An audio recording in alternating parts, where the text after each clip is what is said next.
Algebra 1, Unit 3, Lesson 5, Rewriting Equations and Inequalities.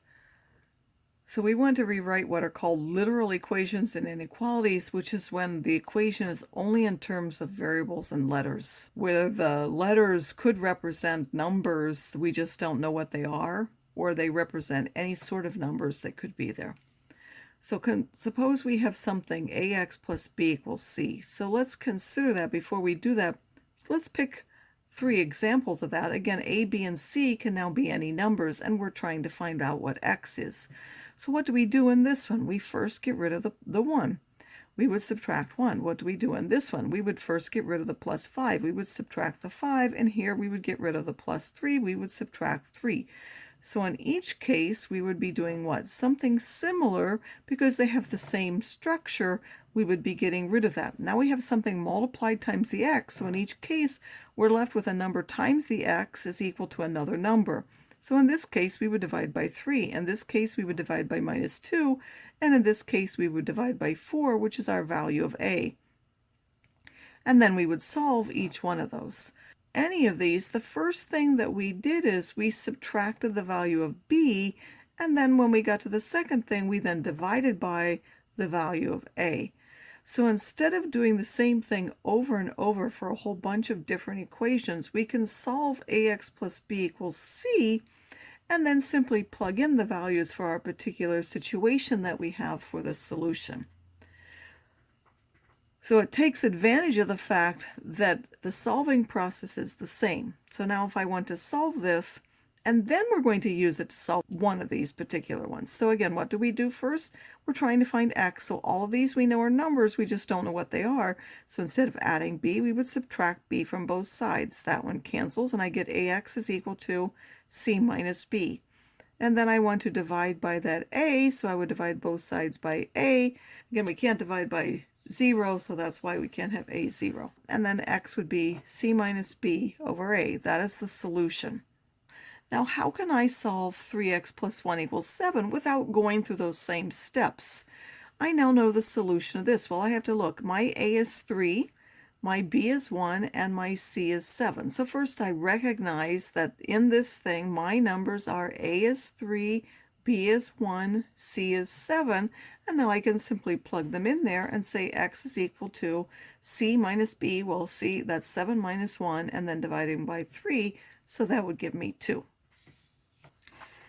So now it can be useful to solve a literal equation and then use it for the specific cases so that we only need to go through the step once and then substitute our particular values. Like here, there can also be more than one way to rewrite the literal equation, but the answers will be essentially the same. So when you do this, you may get answers that look different, but they are the same. So 2 of you could have done different things. Your answers could both be correct. So now let's solve this one, and we're going to go 2 different ways. So this one decided not to use the distributive property first. They just decided to divide both sides by a. So we can do that. The a will cancel. Here we'll be left with x plus b is equal to c over a. And then we would subtract the b from both sides, and we would get c over a minus b. In method 2, this person decided to use the distributive property and use that. So we would get ax plus ab equals c. Then we would get rid of the adding, so we would subtract ab from both sides, giving us ax equals c minus ab. And then, because this cancels, and then we would divide both sides by a, which would give us this. And now these 2 things are essentially the same, even though it doesn't look like it, because this part, if you have a fraction like this, you can split it up with a minus. So this is c over a minus this ab over a, which gives us c over a minus b. So they look different. Both of them are correct answers. So 2 different people can choose 2 different methods, and the expression will look different, but the answer is equivalent. Now, we didn't look at any inequalities yet. They're a little bit trickier because we know that if we multiply or divide by a negative, then we have to reverse the sign, and our numbers could be negative when we're multiplying. So this adding we don't really have to worry about, but this multiplying, this a could be negative. So when we get ready to undo it, we're going to have to look at 2 cases. One for getting rid of it if it's positive, and one for if it's getting rid of it if it's negative. So again, the first step would be the same. We would subtract b from both parts. We get ax is bigger than c minus b. Now we want to divide by that a. We now have to split it up into two cases, if a is positive or if a is negative. So if a is negative, that means we have to switch the sign. So this is negative. This is a is negative. So if we start with that, if we divide by a negative, then we have to switch the sign. It was bigger than, we would make it less than, and we would get this answer. Again, this is if it's negative. If it's positive, we don't have to switch the sign. So we would leave the same sign when we divide by a, and we get x is bigger than that. So the solution part looks the same, except one is less than and one is bigger than. And now suppose someone says, okay, now solve this equation using your result. Well, a is now 4, b is now minus 3, c is 5. A is positive, so we would use the positive result. X is going to be bigger than that value. Again, we simply substitute our numbers into the solution and simplify what that is. It will give us x is bigger than 2.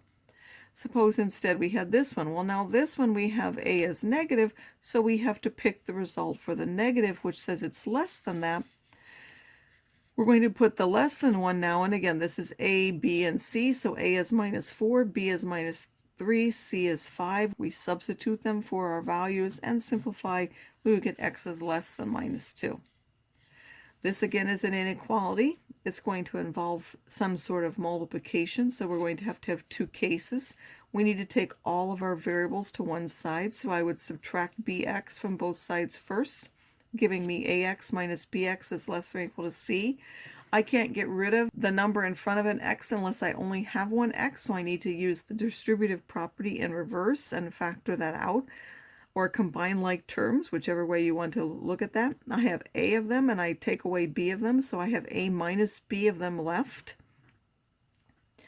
That has to be less than or equal to c. Now I want to divide both sides by a minus b, but again, a minus b could be positive or a minus b could be negative. So if a minus b is positive, we would not switch the signs, and if a minus b is negative, we would switch the signs.